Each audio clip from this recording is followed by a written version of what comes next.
സ്വർഗസ്ഥനായ ഞങ്ങളുടെ പിതാവേ, അങ്ങയുടെ നാമം പൂജിതമാകണമേ. അങ്ങയുടെ രാജ്യം വരണമേ. അങ്ങയുടെ തിരുമനസ്സ് സ്വർഗത്തിലെ പോലെ ഭൂമിയിലുമാകണമേ.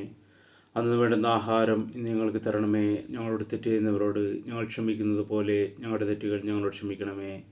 ഞങ്ങളെ പ്രലോഭനത്തിൽ ഉൾപ്പെടുത്തരുതേ, തിന്മയിൽ നിന്ന് കാത്തുരക്ഷിക്കണമേ. ആമേൻ.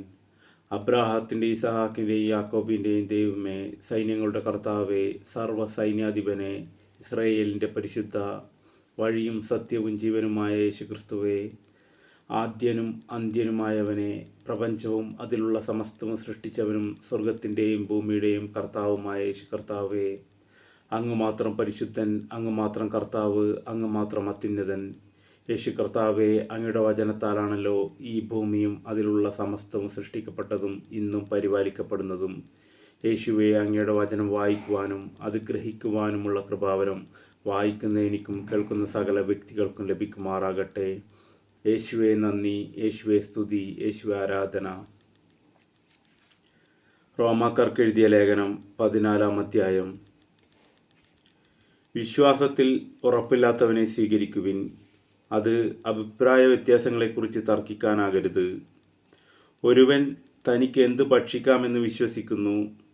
ദുർബലനായ മറ്റൊരുവനാകട്ടെ സസ്യം മാത്രം ഭക്ഷിക്കുന്നു. ഭക്ഷിക്കുന്നവൻ ഭക്ഷിക്കാത്തവനെ നിന്ദിക്കരുത്. ഭക്ഷിക്കാത്തവൻ ഭക്ഷിക്കുന്നവനെ വിധിക്കുകയും അരുത്. എന്തെന്നാൽ ദൈവം അവനെ സ്വീകരിച്ചിരിക്കുന്നു. മറ്റൊരാളുടെ സേവകനെ വിധിക്കാൻ നീ ആരാണ്? സ്വന്തം യജമാനൻ്റെ സന്നിധിയിലാണ് അവൻ നിൽക്കുകയോ വീഴുകയോ ചെയ്യുന്നത്. അവനെ താങ്ങി നിർത്താൻ യജമാനന് കഴിവുള്ളതുകൊണ്ട് അവൻ നിൽക്കുക തന്നെ ചെയ്യും. ഒരുവൻ ഒരു ദിവസത്തെ മറ്റൊരു ദിവസത്തേക്കാൾ വിലമതിക്കുന്നു. വേറൊരുവൻ എല്ലാ ദിവസങ്ങളെയും ഒരുപോലെ മതിക്കുന്നു. ഓരോരുത്തർക്കും താന്താങ്ങളുടെ മനസ്സിൽ ഉത്തമ ബോധ്യമുണ്ടായിരിക്കട്ടെ. ഏതെങ്കിലും ദിവസം ആചരിക്കുന്നവൻ കർത്താവിൻ്റെ സ്തുതിക്കായി അത് ആചരിക്കുന്നു. ഭക്ഷിക്കുന്നവൻ ദൈവത്തിന് കൃതജ്ഞത അർപ്പിക്കുന്നതുകൊണ്ട് കർത്താവിൻ്റെ സ്തുതിക്കായി ഭക്ഷിക്കുന്നു. ഭക്ഷണം ഉപേക്ഷിക്കുന്നവൻ കർത്താവിൻ്റെ സ്തുതിക്കായി അത് ഉപേക്ഷിക്കുകയും ദൈവത്തിന് കൃതജ്ഞത അർപ്പിക്കുകയും ചെയ്യുന്നു. നമ്മിൽ ആരും തനിക്കു വേണ്ടി മാത്രം ജീവിക്കുന്നില്ല, തനിക്കു വേണ്ടി മാത്രം മരിക്കുന്നുമില്ല. നാം ജീവിക്കുന്നുവെങ്കിൽ കർത്താവിന് സ്വന്തമായി ജീവിക്കുന്നു, മരിക്കുന്നുവെങ്കിൽ കർത്താവിന് സ്വന്തമായി മരിക്കുന്നു. ആകയാൽ ജീവിച്ചാലും മരിച്ചാലും നാം കർത്താവിനുള്ളവരാണ്. എന്തെന്നാൽ മരിച്ചവരുടെയും ജീവിക്കുന്നവരുടെയും കർത്താവായിരിക്കുന്നതിന് വേണ്ടിയാണ് ക്രിസ്തു മരിച്ചതും പുനർജീവിച്ചതും.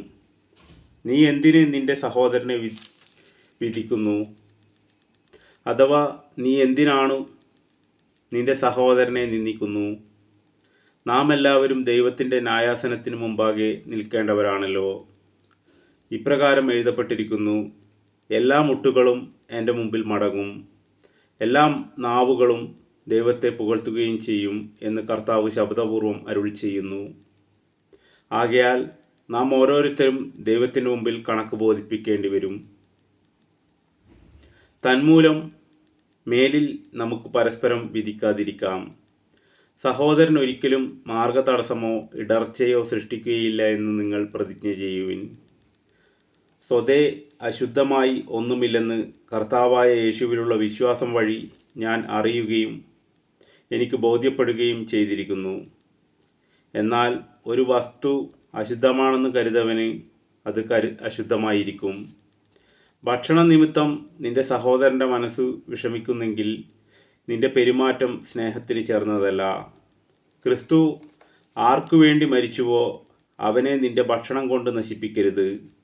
അതിനാൽ നിങ്ങളുടെ നന്മ തിന്മയായി നിന്ദിക്കപ്പെടാതിരിക്കട്ടെ. കാരണം ദൈവരാജ്യമെന്നാൽ ഭക്ഷണവും പാനീയവുമല്ല, പ്രത്യുത നീതിയും സമാധാനവും പരിശുദ്ധാത്മാവിലുള്ള സന്തോഷവുമാണ്. ഇപ്രകാരം ക്രിസ്തുവിനെ ശുശ്രൂഷിക്കുന്നവൻ ദൈവത്തിന് സ്വീകാര്യനും മനുഷ്യർക്ക് സുസമ്മതനുമാണ്. ആകയാൽ സമാധാനത്തിനും പരസ്പര ഉത്കർഷത്തിനും ഉതകുന്നവ നമുക്ക് നിഷ്ഫലമാക്കരുത്. എല്ലാ വസ്തുക്കളും ശുദ്ധമാണ്. എന്നാൽ അപരന് വീഴ്ചയ്ക്ക് കാരണമാകത്തക്ക വിധം ഭക്ഷിക്കുന്നവന് അത് തിന്മയായിത്തീരുന്നു. മാംസം ഭക്ഷിക്കാതെയും വീഞ്ഞു കുടിക്കാതെയും നിന്റെ സഹോദരന് പാപകാരണമാകുന്നതൊന്നും ചെയ്യാതെയും ഇരിക്കുന്നത് നല്ലത്. ഇക്കാര്യത്തിലുള്ള നിന്റെ വിശ്വാസം ദൈവസന്നിധിയിൽ പരീക്ഷിക്കുക. താൻ അംഗീകരിക്കുന്ന കാര്യങ്ങളിൽ മനസാക്ഷി കുറ്റപ്പെടുത്താത്തവൻ ഭാഗ്യവാനാണ്. സംശയത്തോടെ ഭക്ഷിക്കുന്നവൻ ശിക്ഷിക്കപ്പെടും. എന്തെന്നാൽ വിശ്വാസമനുസരിച്ചല്ല അവൻ പ്രവർത്തിക്കുന്നത്. വിശ്വാസത്തിൽ നിന്നല്ലാത്ത ഉത്ഭവിക്കുന്നതെന്തും പാപമാണ്. ദൈവവചനമാണ് നാം കേട്ടത്. ഈ വചനത്തിൻ്റെ ശക്തി വായിക്കുന്ന എന്നിലേക്കും എൻ്റെ കുടുംബത്തിലേക്കും കേൾക്കുന്ന സകല വ്യക്തികളിലേക്കും അവരുടെ കുടുംബങ്ങളിലേക്കും ജീവനായി മാറട്ടെ. ഈ വചനത്തിൻ്റെ ശക്തിയാലും യേശുനാമത്തിൻ്റെ ശക്തിയാലും എന്നിലും എൻ്റെ കുടുംബത്തിലും കേൾക്കുന്ന സകലരിലും അവരുടെ കുടുംബത്തിലും എന്നെ അറിഞ്ഞോ അറിയാതെയോ ഫോളോ ചെയ്യുന്ന സകല വ്യക്തികളിലേക്കും യേശുക്രിസ്തുവിൻ്റെ കൃപാവരം ധാരാളമായി ഒഴുകട്ടെ. യേശുക്രിസ്തുവിൻ്റെ സമാധാനം ധാരാളമായി ഒഴുകട്ടെ. അവരുടെ ജീവനും ഭക്തിക്കും വേണ്ട സകലതും ദൈവത്തിൻ്റെ മഹത്വത്തിൻ്റെ സമ്പന്നതയിൽ നിന്ന് അവർക്ക് ലഭിക്കുമാറാകട്ടെ. യേശുവെ നന്ദി, യേശുവെ സ്തുതി, യേശുവെ ആരാധന.